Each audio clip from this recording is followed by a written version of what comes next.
You're welcome po. You're welcome.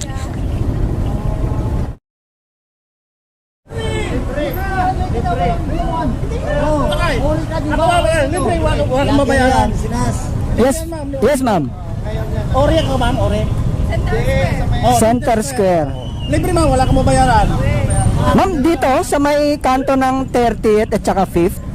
Tama ba? Libre sakay. Ano yan pre, ng landmark. Ah, okay. Dati lang, oh. Eto ma'am. Ma'am, wala kang mabayaran ha. Ma'am, yung pamasahe mo, hati na lang tayo. Pamirenta mo yun. Wala kang mabayaran.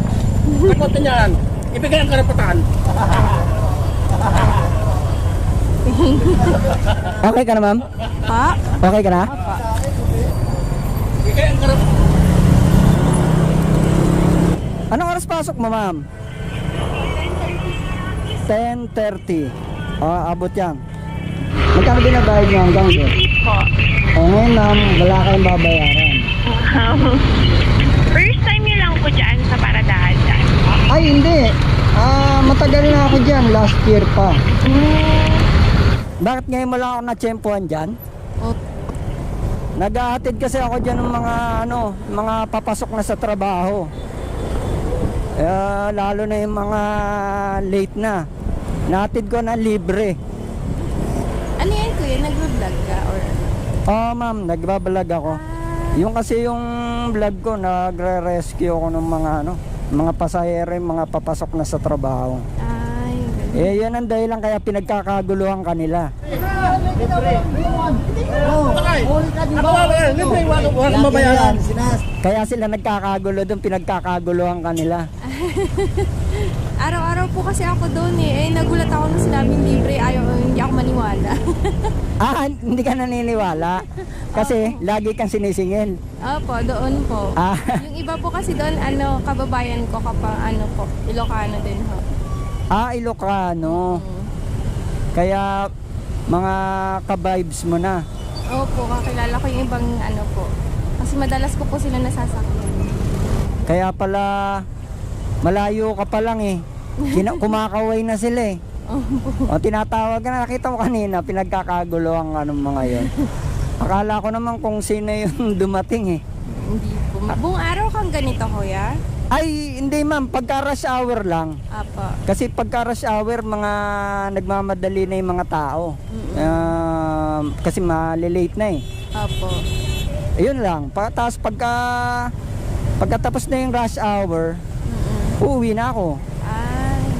Kasi wala na yun, mga nakapasok na yun sa trabaho eh. Ang priority ko lang yung mga yung mga malilate na, yung mga nananakbo na. Opo. Ikaw parang relax ka lang maglakad eh. Mukhang hindi ka pa late eh. Hindi pa. Hindi ka pa nananakbo eh. Ano pinakamalayong biyahe kapag ganito?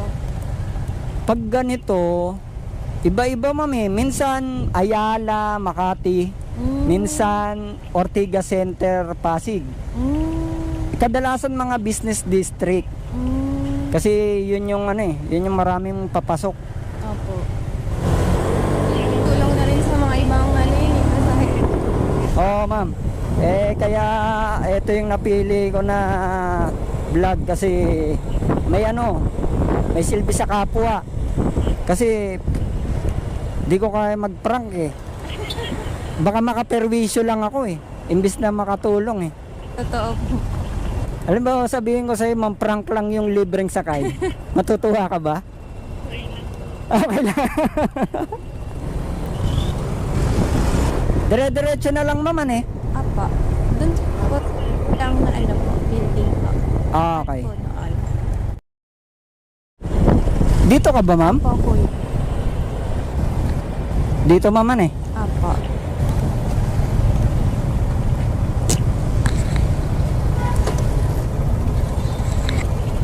Kuya, salamat. You're welcome po. You're welcome.